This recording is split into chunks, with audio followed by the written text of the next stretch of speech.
Olá, meus amigos, sejam bem-vindos. Meu nome é Rodrigo Farias. Eu estou aqui com vocês hoje para fazer um estudo sobre o tema o conhecimento das leis naturais, que é referente às perguntas, na verdade, 617, um pouquinho antes do começo da sessão propriamente dita, até a 628 do Livro dos Espíritos, lá no começo do livro terceiro, que versa sobre as leis morais. Abre a parte das leis morais, começa com um capítulo sobre a lei divina ou natural. Mas hoje a gente vai falar de uma seção específica e algumas lições que ela nos oferece. E, como é praxe, antes disso, eu vou fazer uma leitura prévia, uma prece de abertura. A gente vai fazer o estudo e aí, no final, fazemos a nossa prece de encerramento, dando fim ao nosso estudo de hoje. Tá bom?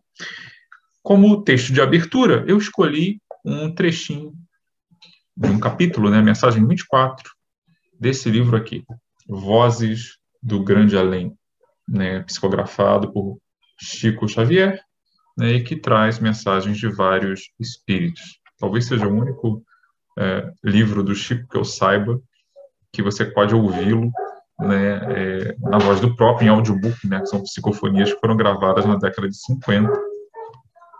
E uma dessas mensagens se chama A Prece de Cerinto.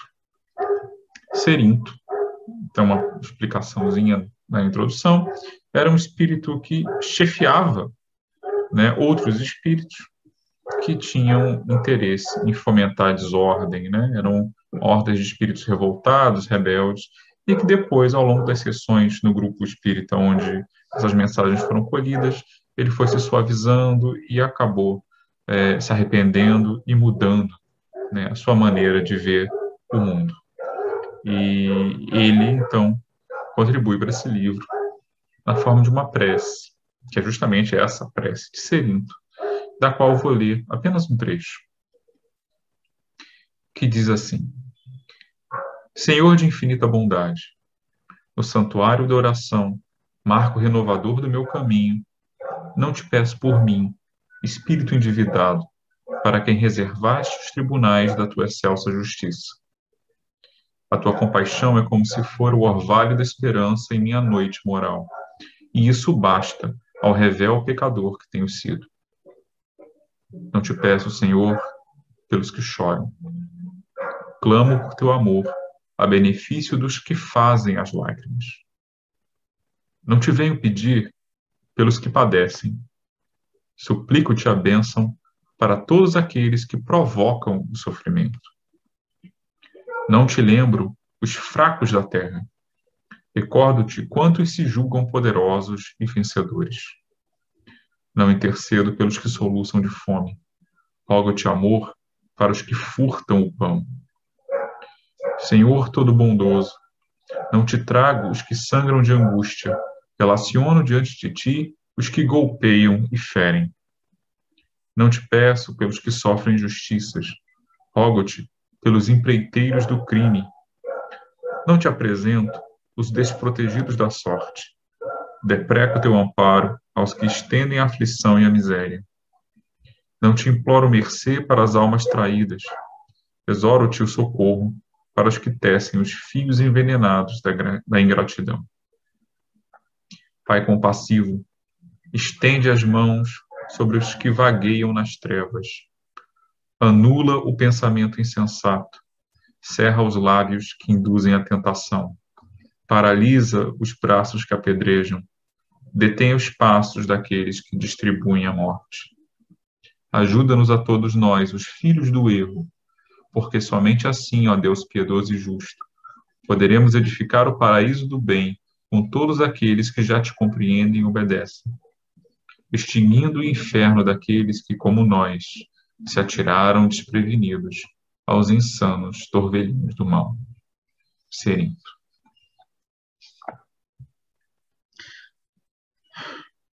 Senhor Deus, nosso Pai, nossa Mãe, te pedimos que nos inspire e que possamos fazer deste estudo uma ferramenta útil para a reflexão, uma ferramenta útil para a pausa no nosso cotidiano, para que possamos nos abrir um pouquinho mais às inspirações da espiritualidade superior, dos nossos mentores espirituais, dos nossos amigos, daqueles, enfim, que zelam por nós e que querem nos ajudar em nossa jornada evolutiva.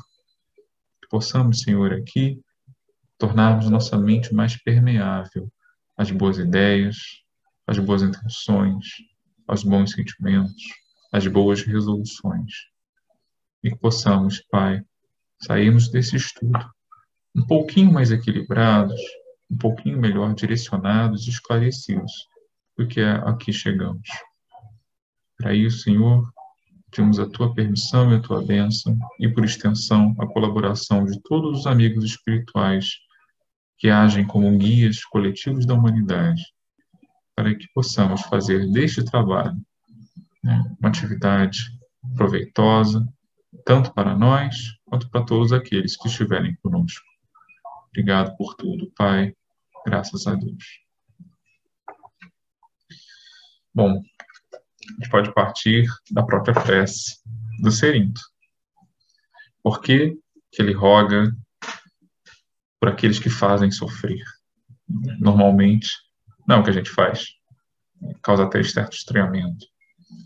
Mas ele tem um ponto aí, porque ele está falando por experiência própria de como aqueles que fazem o mal, sem saber, muitas vezes, né, o que estão as consequências do que fazem, aqueles que veem muitas vezes apenas o ganho imediato, o curto prazo, a satisfação das suas vontades mais imediatas, eles não sabem o tipo de consequência que estão cultivando para si mesmos. Vem apenas a vantagem imediata, muitas vezes. E o Cerinto, sendo ele próprio alguém que veio dessa atividade no mal, para depois perceber o que estava fazendo e mudar de rumo, ele pode falar, né, com lugar de fala, como se diz hoje, né, a partir de uma experiência própria sobre o valor que tem essa percepção.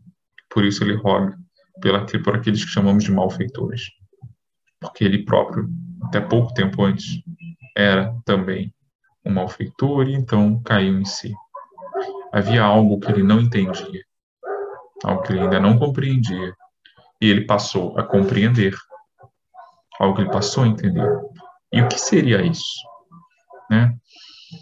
O que poderia ter sido? O que será que mudou? Que fez com que ele mudasse de lado e de percepção?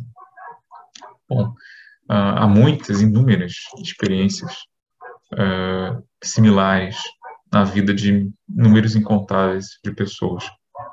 Mas aqui a gente vai falar apenas de um aspecto disso, um aspecto mais propriamente espiritual, que talvez seja o caso do Cerinto, não sei a história pessoal dele, a gente sabe apenas da conversão, mas que é algo que a literatura espírita nos traz em abundância, né? A compreensão de que o universo ele não é um jogo cego de forças. Percepção de que o universo ele não é, como a gente diz na gíria, né, não é uma bagunça. Ele não foi criado e depois largado, mas pelo contrário, de que ele é regido por leis. Leis não apenas, como a gente pensa quando a ideia de leis da natureza nos é sugerida, leis apenas no sentido da mecânica dos corpos, na mecânica das coisas físicas, né? A gravidade, magnetismo, esse tipo de coisa. Quando a gente fala de leis da natureza, muitas vezes é isso que nos vem à cabeça, né? Questões de física, de química, às vezes de biologia, mas o universo também tem um outro tipo de ordem para além dessa, física, que é uma ordem que, na falta de uma palavra melhor, a gente pode dizer que é uma ordem moral, né? Uma ordem que diz respeito às relações dos seres. Claro que a gente pode pensar isso do ponto de vista da biologia, né? A gente tem lá equilíbrio ecológico, né? Cadeia alimentar, coisas assim. Também tem a ver. Mas a gente está falando aqui no sentido mais, como é que eu vou dizer, um pouco mais abstrato, né? De uma ordem que diz respeito às intenções, e ao impacto das ações dos indivíduos sobre uns sobre os outros. Por isso a ideia de moral talvez seja mais adequada, na falta de coisa melhor. Mas é uma lei de relações, por assim dizer. Uma das suas expressões, muito famosa no meio espírita, é a ideia de causa e efeito. Popularmente, aquilo que o povão gosta de chamar de karma. Tem quem não goste, porque é uma expressão que vem do hinduísmo, mas eu acho mais simples, né? Falando causa e efeito. Nesse ponto, eu sou um pouquinho heterodoxo. Eu acho que karma se adequa bem desde que você saiba do que está falando. Que é a ideia de que as ações que eu cometo em relação aos meus semelhantes, que é o mundo mesmo em que eu estou, elas de alguma forma causam impactos sobre mim também. Mesmo que isso não seja imediato, mesmo que isso não seja óbvio. Mas, como eu ia dizendo, a causa e efeito, ou karma, é apenas uma das leis naturais.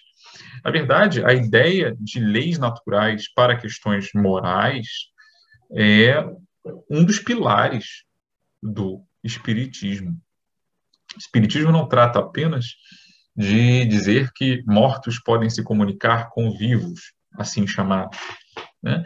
Não trata apenas da existência da mediunidade, mas traz e insiste muito uma espécie de orientações gerais, um código, por assim dizer, né? Código talvez não seja bem a palavra, mas uma série de orientações gerais de comportamento, de conduta, e que facilitariam a nossa vida e facilitariam também, acelerariam o nosso desenvolvimento como espíritos. E esse código de conduta está baseado na ideia de lei natural, que é o que a gente tem que falar hoje, né? Então, vamos lá.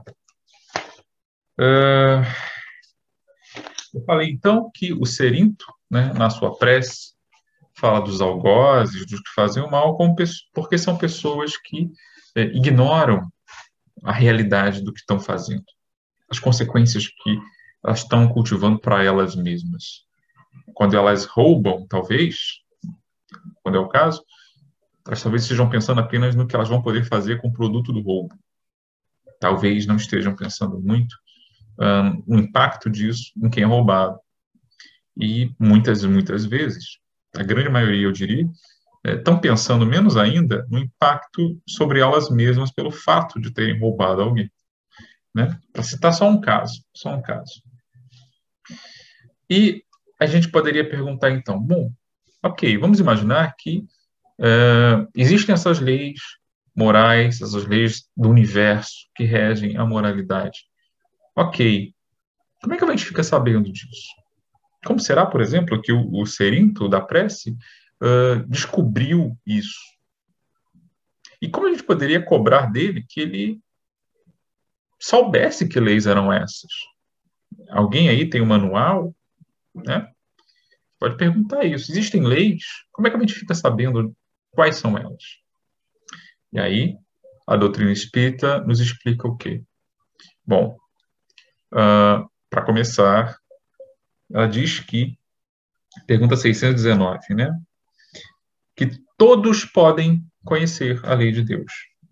Nem todos a entendem, compreendem plenamente, mas todos podem conhecê-la. E diz ainda, os que melhor a compreendem são os homens de bem e os que querem procurá-la. Ou seja, você tem que querer saber. Ah, mas isso não esclarece muita coisa. Tá, você quer saber. E o que que acontece? Você quer saber se a lei de Deus vai aparecer um livro na sua frente? Não, na verdade, o livro já existe dentro da sua cabeça, na sua consciência. Porque muitas dessas leis morais, elas dizem respeito a concepções que a gente já traz intuitivamente. Por exemplo, se você vê alguém que você gosta sendo maltratado ou enganado por alguém, a sua reação não é defendê-la, a defender a pessoa. Quando você vê alguém a quem você respeita, a quem você tem consideração, e às vezes até alguém que você nem conhece, prestes a, digamos, ser atacado por um animal ou por um carro em alta velocidade, você não sente muitas vezes o impulso instintivo até de avisar a pessoa, de ajudá-la? Quando você vê alguém trapaceando, claramente trapaceando, e prejudicando o outro, você não percebe, e no seu íntimo você desaprova no primeiro momento, tudo isso é instintivo.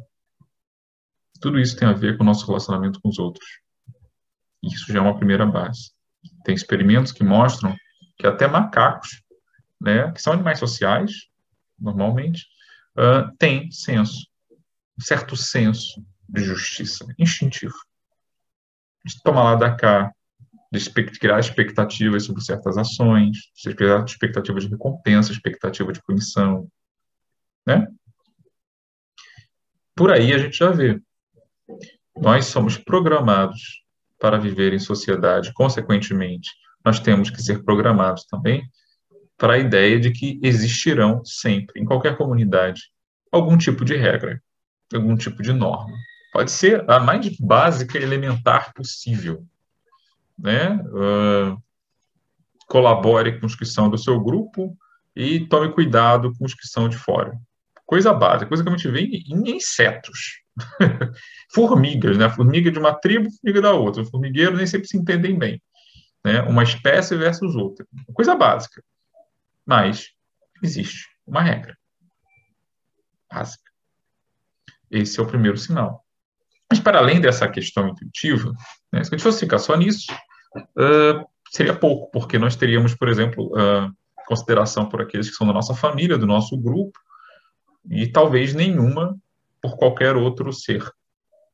Então, a gente vai além disso. Esse é o básico, né? Então, a gente já sabe que existem regras na nossa mente, vem do nosso instinto. Mas e daí? E depois disso? Como é que a gente vai conhecer? Bom, para além desse básico intuitivo, nós temos outros recursos que a gente encontra ao nascer em qualquer grupo humano. São as leis já instituídas, as regras daquela comunidade, os costumes. Quando a gente fala lei, não necessariamente a gente está falando de uma lei no sentido institucionalizado, né, burocrático, um código escrito em algum lugar. Às vezes a gente está falando de outro tipo de regra, mais sutil, aquelas que não estão escritas em lugar nenhum, mas que todo mundo segue. Podem ser até regras de boas maneiras, né, mas que têm uma orientação de comportamento ali embutidas.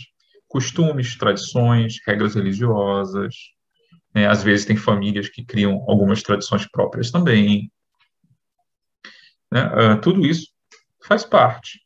E tudo isso nos orienta para aquelas primeiras noções de que tal coisa deve ser feita em tal circunstância, tal outra coisa não deve ser feita em circunstância nenhuma, ou só em casos muito extremos. Nós aprendemos, por exemplo, que, digamos, pessoas mais velhas, ou que têm algum tipo de dificuldade física, devem ter deferência, devem ter prioridade, por exemplo, numa fila, num banco de transporte público, a gente deve se oferecer para ajudá-las. A gente aprende que aquelas pessoas que são gentis conosco, devemos ser gentis com elas também. Nós aprendemos uma série de regrinhas desse tipo. É moralidade também, nesse sentido de uma orientação de conduta. É um caminho que nos é oferecido, às vezes bem primário, mas está lá. E para além disso, à medida que a gente vai subindo, né, se a gente sair da família, que tem, onde a gente recebe a primeira educação, depois vai ter a comunidade maior, pode ser uma cidade, pode ser um país, pode ser uma cultura, né, no sentido mais amplo. E vão sempre existindo regras e orientações. E, às vezes, junto com isso, a gente vem também aquilo que nós podemos chamar também de escolas morais. Um conceito que eu acho muito útil, que eu estou tirando desse livro aqui, Ética, a Arte do Bom, né, do Antônio Marchione, professor de filosofia, formação em teologia também, da editora Vozes, que eu acho muito interessante. Né, é um livro sobre ética, claro. O que é a ética? Para o Marchione, é a mesma coisa que moral. São orientações para a conduta.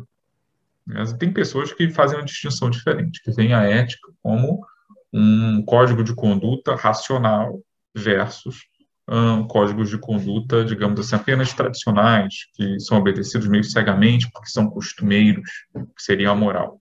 Aqui eu não vou fazer essa distinção, vou usar no mesmo sentido para as duas coisas, ética e moral, que é o sentido que a gente encontra na codificação espírita também. Quando se fala de moral, geralmente está se falando de orientações de conduta mesmo, sem especificar.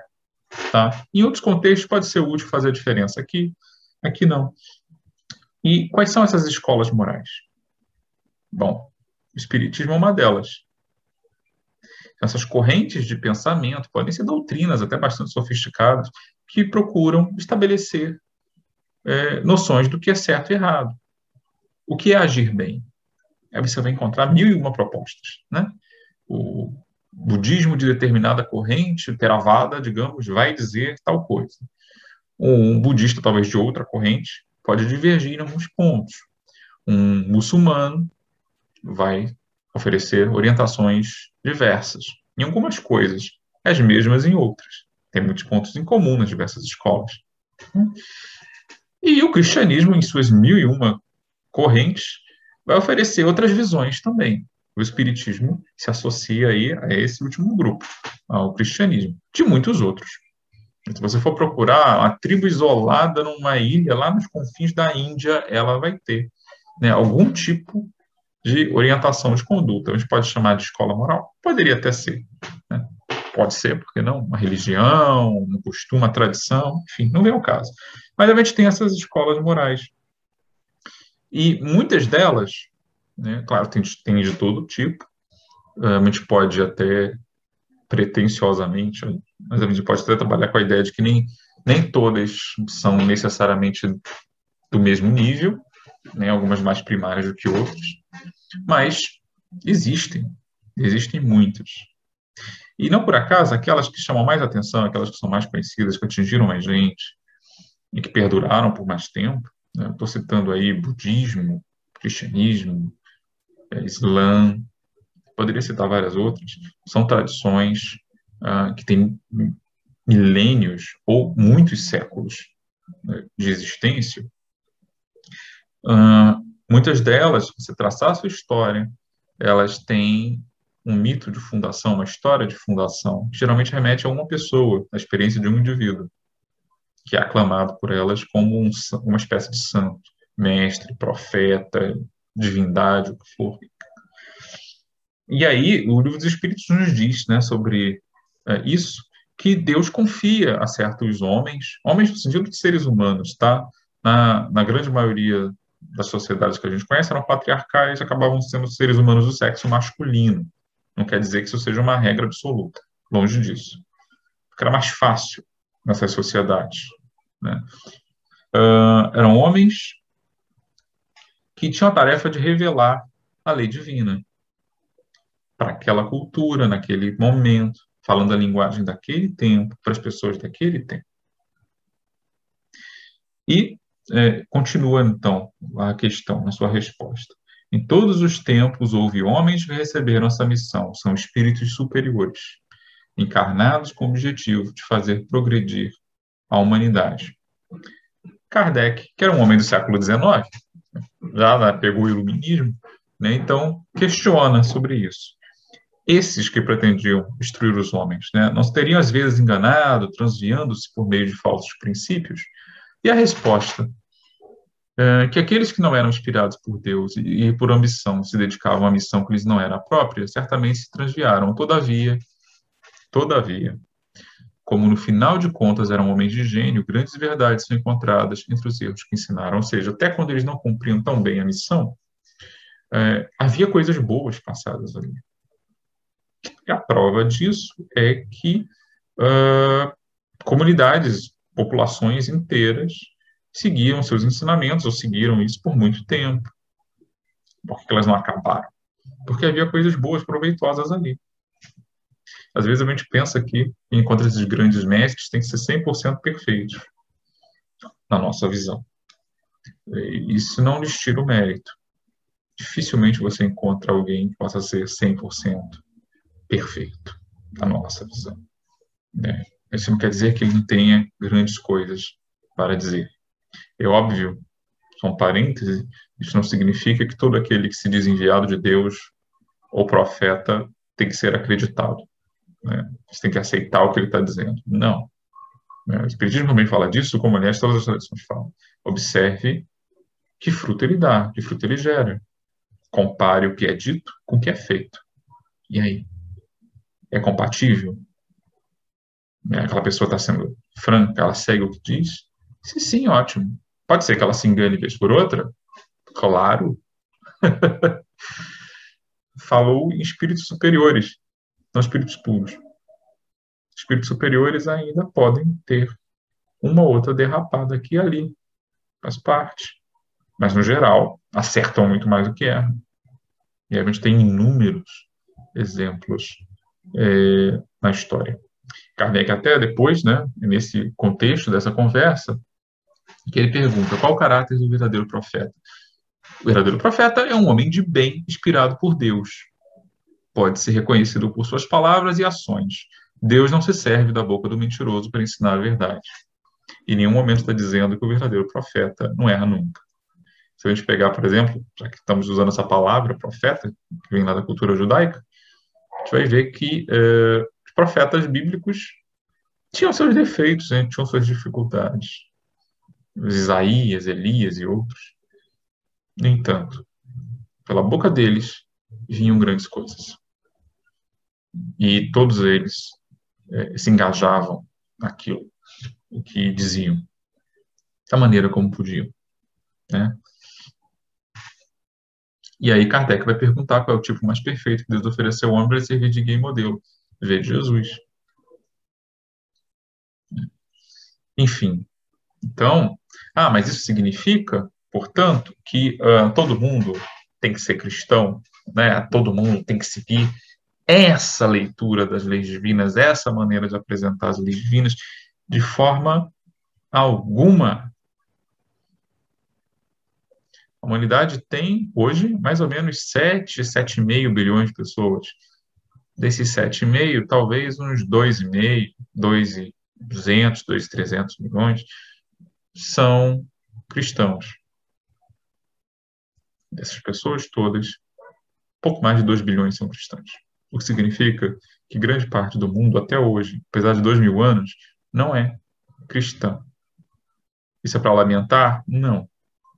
Por quê? E os Espíritos explicam. As leis divinas são apresentadas, estão disponíveis a todos aqueles que as buscarem, para além da questão do que está escrito na nossa consciência, né? As oportunidades, os ensinos são oferecidos para todo mundo, de acordo com a época, de acordo com o lugar e o contexto cultural de cada um.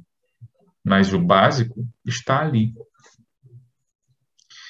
Diz lá na pergunta 626, todos os homens que meditaram sobre a sabedoria puderam, assim, compreendê-las e ensiná-las desde as mais remotas idades.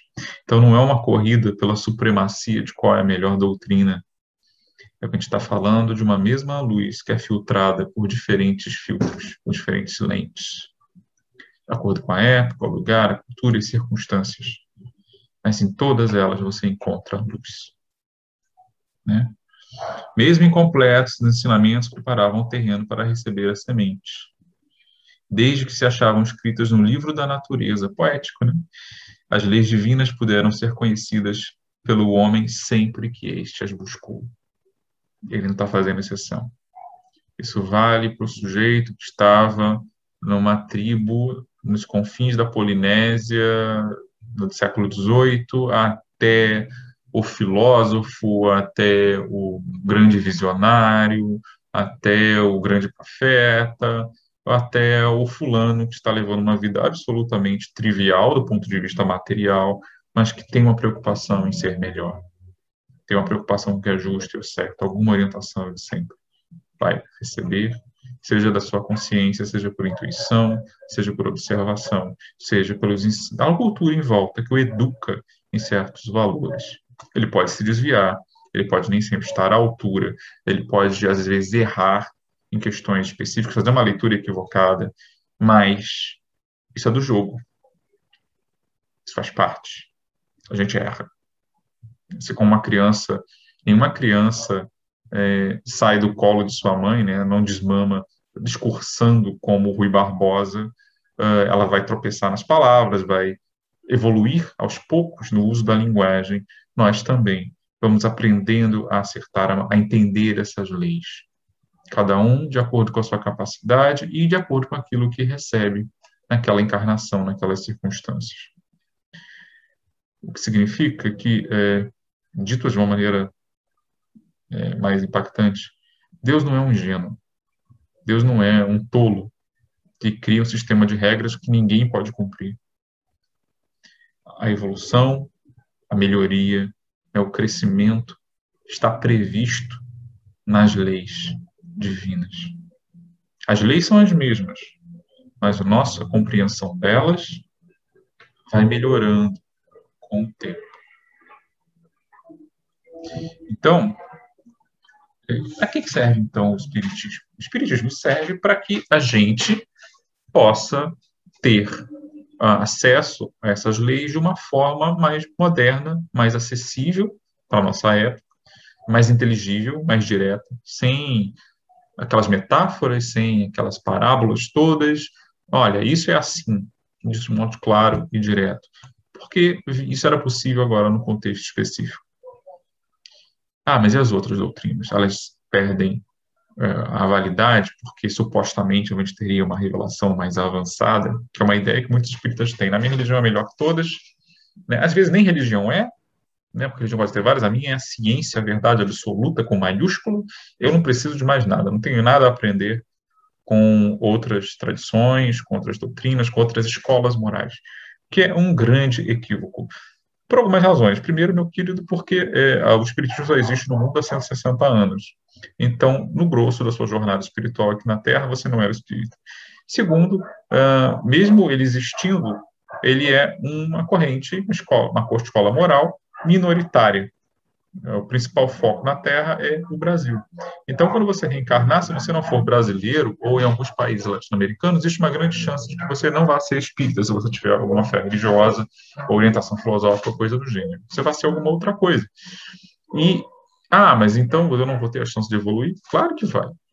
Porque Deus nunca ficou refém de nenhuma doutrina, de nenhuma igreja, de nenhuma religião, nenhum movimento filosófico, nem coisa de nada. A lei funciona para todo mundo. De alguma forma, ela vai.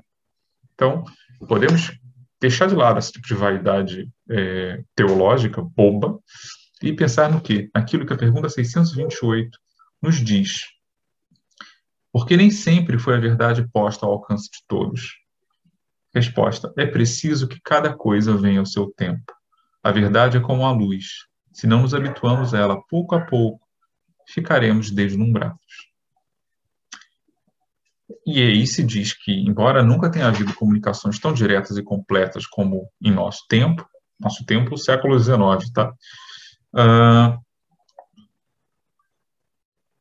Ninguém ficou largado, né? E que, para o homem de estudo, não são desprezíveis nem os sistemas filosóficos, nem as tradições, nem as religiões, porque todos encerram germes de grandes verdades que, posto aparentemente contraditórias, espalhadas em meio a muitos acessórios infundados, são fáceis de coordenar graças à chave que vos dá hoje, né? O espiritismo de uma porção de coisas que até aqui vos pareciam desarrazoadas, cuja realidade hoje vos é demonstrada de modo irrecusável. Não negligencieis os temas de estudo oferecidos por esses materiais. Eles são riquíssimos e podem contribuir poderosamente para a vossa instrução. Então, quem está espírita hoje e amanhã vier a ser muçulmano, vai evoluir? Não. Ele apenas vai continuar se instruindo com uma tradição, um sabor, com cores diferentes, mas ainda é luz. Se você se tornar hindu, bandista, alguma outra coisa qualquer, você ainda vai ter acesso a alguma forma de luz. E aquilo pode, se você quiser ir buscar, aquilo pode te oferecer um tesouro de orientação moral. em todas as partes, em todas as culturas, de várias maneiras. Claro, haverá, não se está dizendo que é tudo a mesma coisa. Há pontos de divergências entre as diversas correntes de escolas morais, religiosas, claro que existem. Mas no que diz respeito àquilo que você precisa para se desenvolver moralmente como espírito e seguir adiante a sua jornada, esses detalhes teológicos geralmente são pouco significantes, pouco significativos. O essencial vai estar lá. Às vezes uma linguagem diferente, com outras imagens, né? Como eu disse, por isso que eu falo em sabor. Sabores diferentes, mas ainda é alimento, ainda é orientação, ainda é luz para a vida, porque ninguém que procura está desamparado. E talvez isso nos ajude, de novo, à ideia do serinto, né? A entender o serinto, porque ele certamente deve ter percebido como é tão comum para quem já leu relatos ou participou, presenciou, né, essas conversões, por assim dizer, de espíritos que até então estavam focados na prática do mal, que é o seguinte: é perceber que coisas que muitas vezes você já sabia, no sentido de informação, aquilo, a ficha cai, como a gente diz popularmente, aí você entende e percebe que aquilo que antes poderia parecer uma bobagem fazia muito sentido e estava ali na sua frente o tempo todo.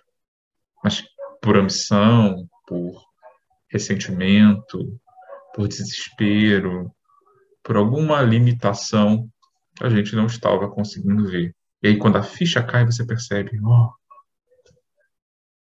deve dar um atordoamento, né? Tipo, eu estava errado o tempo todo, né? Sobre essa questão. Pois é, pois é. Mas a oferta estava ali.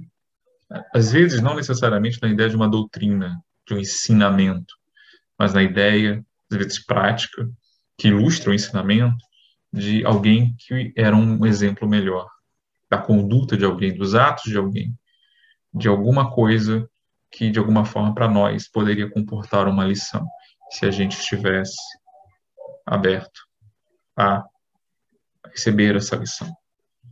E esse é o ponto, é o querer, é o buscar.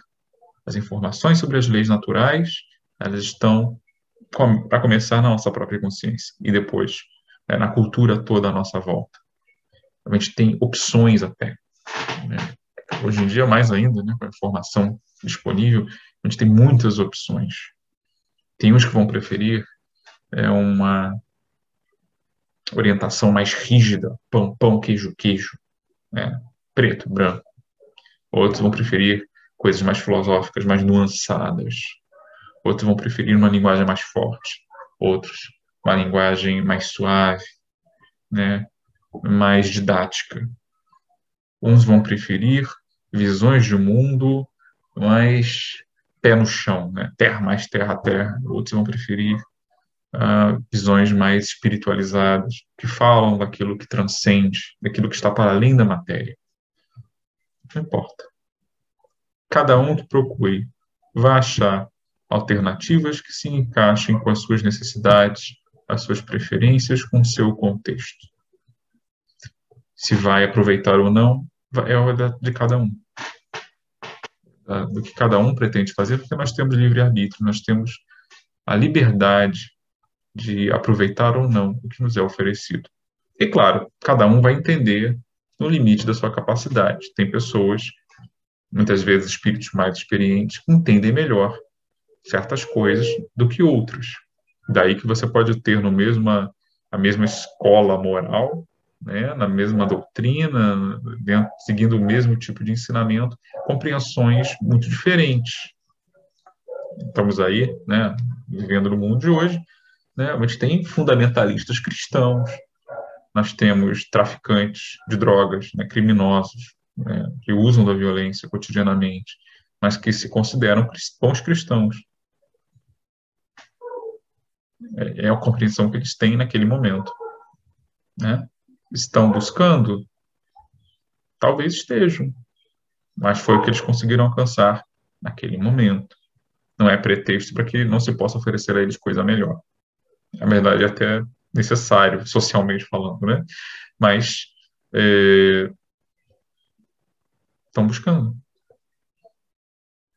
E, obviamente, que aqueles que têm uma compreensão um pouco mais dilatada vão ver que certas coisas não são bem aceitáveis, né? Você ser um criminoso que usa de violência cotidianamente e se dizer cristão não é uma coisa compatível, há um problema aí.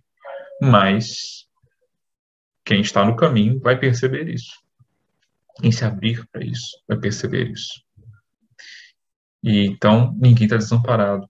Nós não estamos sendo cobrados por leis que nos são estranhas. Nós estamos sendo cobrados por leis que, na verdade, nós já somos programados para entender e segui-las. Mas entra aí o componente das nossas limitações, da nossa compreensão e da nossa vontade em querer compreender. É mais fácil quando a gente está desencarnado? Muitas vezes é, porque você vê diretamente o efeito das suas ações. Mas também nem sempre é. E aqui na Terra a gente já tem muitas oportunidades sendo oferecidas, temos apenas que aproveitá-las. Bom, então, meus amigos, hoje a ideia é dar apenas esse primeiro aperitivo, né, sobre a questão das leis naturais. Eu estimulo vocês a darem uma olhada na parte do Livro dos Espíritos, né? O capítulo mesmo começa na pergunta 614 e é bem mais longo, mas aqui eu só queria dar uma pincelada nesse aspecto. E lembrando o ponto mais importante: o universo é regido por leis, e essas leis podem ser compreendidas por todos aqueles que as buscarem e quiserem. Porque aí a gente consegue entender a nossa posição na vida até o momento e as possibilidades que estão à nossa volta, desde que nós queiramos enxergá-las e aproveitá-las. E o que só confirma uma das mensagens básicas do Espiritismo, que é o seguinte: Deus é bom, justo e amoroso. Por mais que no nível da matéria, no mundo de provas e expiações, possa existir sofrimento, possa existir dor, a verdade é que ninguém está abandonado. Nem eu, nem você que me ouve, nem os desencarnados que nos acompanham, nem ninguém. Não estamos em uma loteria cósmica. Existe uma ordem. Mas para que a gente entenda essa ordem, nós precisamos querer entender e buscar o conhecimento, que é justamente, né, o que o Livro dos Espíritos foi composto para nos oferecer numa linguagem adequada a um tempo mais próximo do nosso. Então, meus amigos, é isso por hoje. Tem gosto de trailer de filme, né? Eu nem ofereci a coisa em si, nem tenho essa pretensão, né? Mas o Espiritismo está aí. Eu recomendo a vocês, quem puder, dar uma olhada no Livro dos Espíritos, ou qualquer outra obra de Kardec, a bem dizer. Mas o Livro dos Espíritos é especialmente didático nisso. Se alguém quiser uma abordagem talvez mais aprofundada, né, especialmente aqueles que vêm de uma base cristã, fica a sugestão do Evangelho segundo o Espiritismo. E tem inúmeras outras obras que procuram ilustrar isso de mil formas possíveis. Na literatura espírita é muito, muito rica. E para quem quiser um diálogo mais formalizado, né, mais intelectualizado com a filosofia, né, fica aí a dica também do Marchione, editora Voz, Ética, Arte do Bom, que é diferente, mas é também um bom complemento. Quando você lê com os olhos de espírita, o livro se torna mais interessante ainda. E fica a dica para todos, tá bom? Então, vamos fazer a nossa prece de encerramento. Deus, nosso Pai, nossa Mãe, muito obrigado pela oportunidade do estudo, pela oportunidade de meditarmos um pouco sobre o sentido da nossa vida e o que podemos fazer com ela. Obrigado, Pai e Mãe, e que possamos sair daqui um pouco mais inspirados, mais abertos ao conhecimento da lei natural, das leis que nos regem a vida, que sempre regeram e regerão, e que possamos, ao conhecê-las, nos harmonizarmos com elas e, assim, acelerarmos nosso próprio crescimento. e de forma que possamos, com menos dor, com menos atrito, sermos parceiros de Deus na terra e onde quer que estejamos. Obrigado por tudo. E assim, pedimos a tua permissão, Senhor, e a dos amigos e guias espirituais que zelam por este trabalho, para darmos por encerrada a nossa reunião de hoje. Graças a Deus. Até a próxima.